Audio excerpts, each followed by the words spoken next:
Alright, just a quick reminder before the video starts. I have a Twitch channel where I pretty much stream every single day. I stream League of Legends, and every Friday I try to do a Horror Night stream. So if you're interested, click the link below in the description and I'd like to see you there. So let's begin. Alright, okay. So, hello everybody. This is my 8.16 patch guide for Shaco, still my favorite jungler and probably will always be.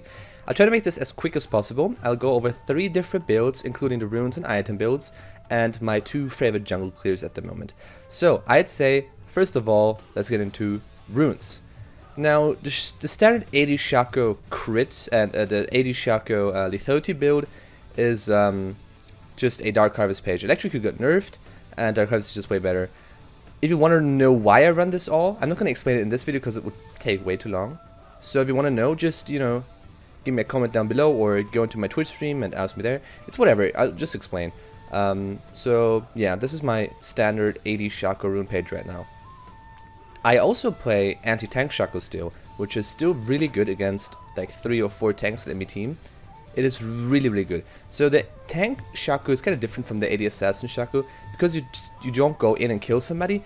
You basically peel for your 80 carry or AP carry, or you're just like a tank that is in the enemy team or in the back line or front line and fights the enemy tanks head to head. So Iron Press the attack, really good. If you want to know the explanation below, let me know. So I also, which is very funny, I also run AP Shaco from time to time. Now, I would probably go Dark Harvest here as well now, because Dark Harvest is just so much stronger than Electrocute.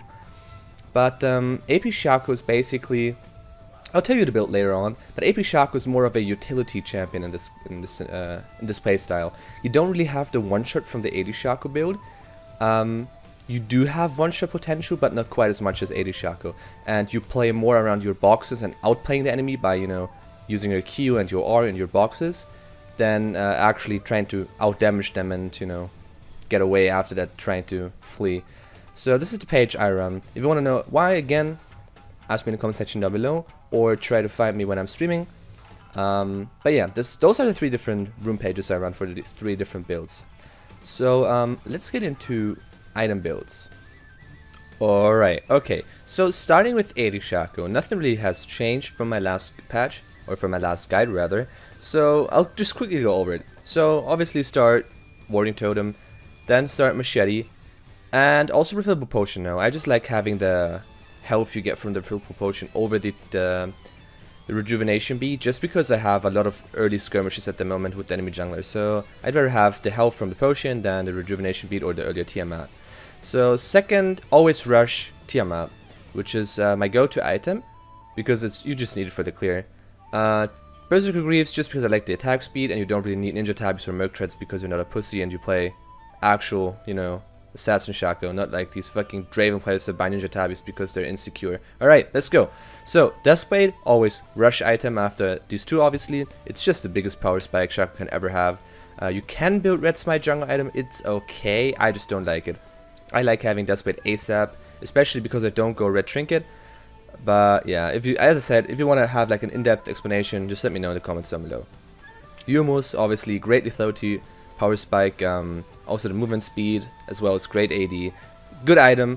I don't like Trinity that much as second item. It's too expensive, and building towards it takes too long. You have like 3 different items you have to build. I just don't like it. So after these 2 items, or the 4 items straight basically, you can choose between any of these really. Banner for Command got removed, which is kind of unfortunate. I really like that item. So if the enemy team has a lot of Ninja Tabis or like Zhonya's GA, go LDR.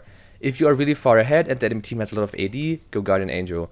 If you feel like you need a little bit more tankiness but also even more damage, but you don't need extra armor penetration, go Trinity Force. Static Shift can work, it's not that good, but some people say this item is good. Black Cleaver is kind of okay-ish. It's a more tanky version. It also gives percentage armor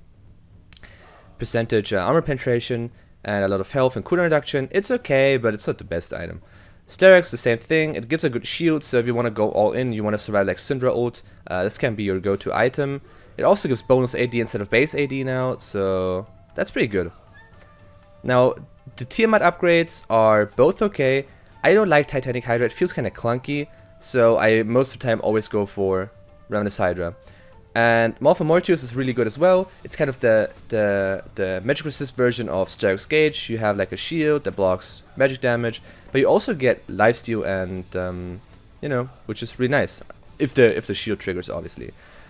So yeah, this is basically AD Shaco. Now let's go to AP Shaco. AP Shaco, as I said, is a little bit different in terms of playstyle, and please don't be surprised. I actually forgot an item. I'm really sorry. This one. Anyways, you start the same with as with AD Shaco.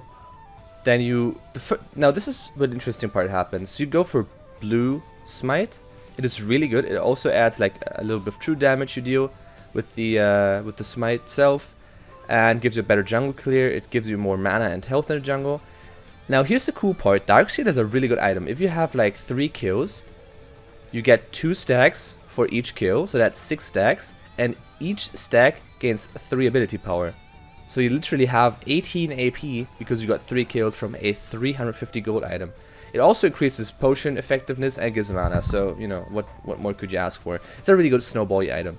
So after you get boots as well, always get tier 1 boots, they're pretty good. You want to go for Runic Echo, really good item. It makes your E deal quite the damage in the early game, I would say. And then especially in combination with Proto Belt, you're pretty strong. You can, no, I wouldn't say you can one-shot every single time, but you have a lot of damage. The city boots are just the best one in my opinion. Attack speed doesn't really work. Ninja tabs are kind of meh. Merc threats are kind of meh. So magic penetration doesn't really work because your E deals physical damage. You can go magic penetration for your items like Proto Belt or Sheen, but I wouldn't recommend it. I would just go for the city boots. Now here's the part where you can decide between Lichbane and Zhonya's. If the enemy team has a lot of AD, of course, you can go Zhonya's. And if the enemy team doesn't have any real threat to you, or you don't even need the Zhonya's passive or active, rather, you can go Lichbane for even more one-shot potential. Now, after those 2 items, if you get the first one, you get the other one, obviously. After those 2 items, I would say it's up to you what you can do. You can get Magi's before those 2 items if you are really fucking far ahead, and the snowball is really good. It's just kind of risky. I don't like that. After those 2 items, I most of the time go for Revenants just to get as much AP as possible. You can go Spellbinder. A very famous or really good Shaco AP player in the jungle from NA is called Extreme Person. He likes Spellbinder a lot, he said once. So Spellbinder is okay. I don't know, I feel really clunky. It gives 80 ability power, which is insane. So, I mean, that's pretty good. I mean, from the active, obviously, not from the stats itself. You can also go Bandages if the enemy team has a lot of AP damage. It has a shield, it gives cooldown reduction, it's really nice. Also magic resist, AP, so it's a really good item. And if the late game hits and you are full build, you can obviously sell the Blue Smite Runic Echo for a Luden's Echo. Alright, so that's basically AP Shaco. By the way, if you want me to do gameplay of these kind of builds, let me know, I'll try to do that. I'd rather do it on stream though, on Twitch, because I don't like YouTube, as I said before, but yeah, I still want to help you guys. So, anti-tank Shaco. Same start every single time. You get Machete, and you get a health potion. Go Tiamat, tier 1 boots. Now, don't go attack speed boots, even though it would scale really well with this build, but I just love being more tanky than actually getting the little bit of attack speed you get from the boots. So, now here's the interesting part. You go Red Smite with Blood Razor enchantment. So, why is that? So first of all, Red Smite makes you take less damage, and it also makes you deal more damage to the enemy champion if you smite them.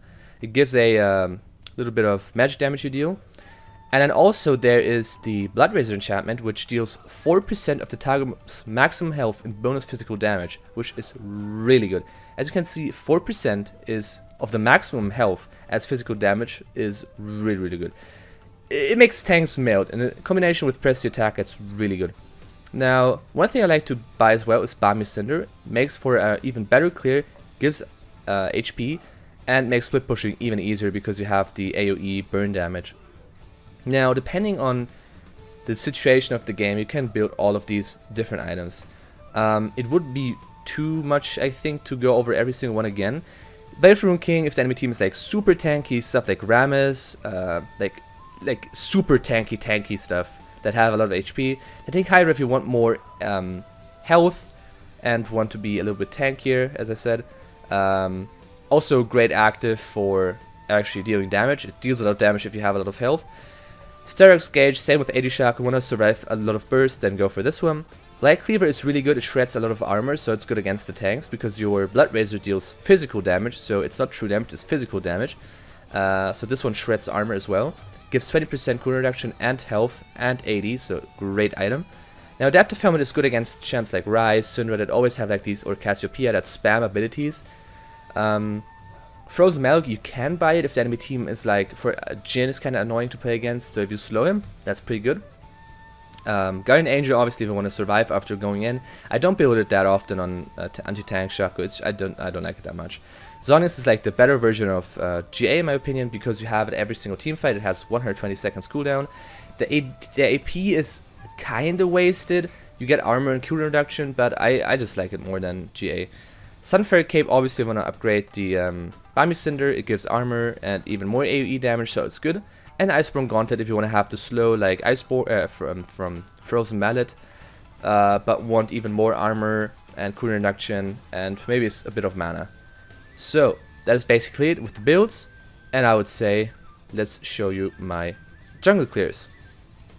Now before I actually go into the jungle clears, I'll just go over the skill order real quick. It's pretty simple. You get 2 points in Q, or you start with W obviously, then you go into Q, which I am going to show you why. Then you go into E, then you get your second point in Q, or your third point. It doesn't matter, you can go 2 or 3 points, just see whatever you prefer. I prefer 2 points at the moment, and when I feel like I need a third point, I'm just going to add a third point. But other than that, you should max E, then obviously Q, then W, and R whenever possible. Alright, so most of the time I start blue side, because I feel that my top lane most of the time has priority over the enemy top laner. You can still do the strategy that you start wherever you don't want to gank. So if you want to gank top lane first, you start bot side. It does work, but I prefer playing for priority at the moment. It's just a way more secure strategy, especially in higher elo, because your laners do tend to actually help you when you have a skirmish with the enemy jungler. So you start placing your first box at 30 seconds. You want to have 2 boxes on BLUEBUFF, 1 at Grump and 1 that I'm going to show you at Skycrab. Make sure your laners cover the entrances of the jungle, very important, because if you get invaded, it puts you far behind, so you don't want that to happen. And, you know, try to stop it as soon as it happens. Now, ask for a leash, very important. Without a leash, this jungle clear is kinda bad. If you don't get a leash, make sure you place the box that I placed in the river at BLUEBUFF or Grump, because otherwise it's wasted. So, always check if the enemy jungler started top or red side. You can tell by the enemy top laner or bot laner coming to lane later than usual. Now after Skycrab, you want to take the blasting cone towards REDBUFF, and be aware though the enemy jungler could try and invade you, or you know, counter jungle you, so make sure to ward that brush like I did. And after REDBUFF you have 3 options: either gank mid lane, gank bot lane, or take Skycrab. It all depends on where the lanes are and if you know where the enemy jungler started. So the REDBUFF clear is in my opinion the stronger one though, because you do get level 3 after REDBUFF, Krugs and Skullcrab. So if you win the skirmish against enemy jungler by outsmiting him on a Skullcrab, you have a level advantage and you have Ignite and REDBUFF, so you are really strong. And you kind of want to abuse that, to be honest. So start placing the box at 30 seconds again, 2 boxes on REDBUFF, 2 boxes at the Krugs. Make sure to cover the entrances as Mordecai does, and ask your bot lane to cover the Tribrush entrance, because if they come from there, you are pretty much screwed. Now, what you want to do with this clear is, you want to kill the big Krug, then 1 small Krug that spawns from the big Krug, and the other small Krug you're going to leave there. The 1 small Krug that is already there from the beginning, as you can see, you need to clear that, otherwise the camp won't respawn. So just follow the steps as I did, it's not too hard in my opinion. After that you want to go to Skullcrab, as I said. Always check when enemy jungle starts, see if bot lane or top lane arrives late. Take the Skullcrab, hit level 3. Now you can take the route to BLUEBUFF through mid lane if it's very pushed up. I prefer going through the Wraith camp normally, but I just wanted to do this as quick as possible, so I just went through mid lane. So here you don't really want to queue over. You should take the blasting cone, but since I know that I don't have a jungler in any team, I just queued over. take blue buff, then see if you can gank top, take Skull Crab, or gank mid. And that's it.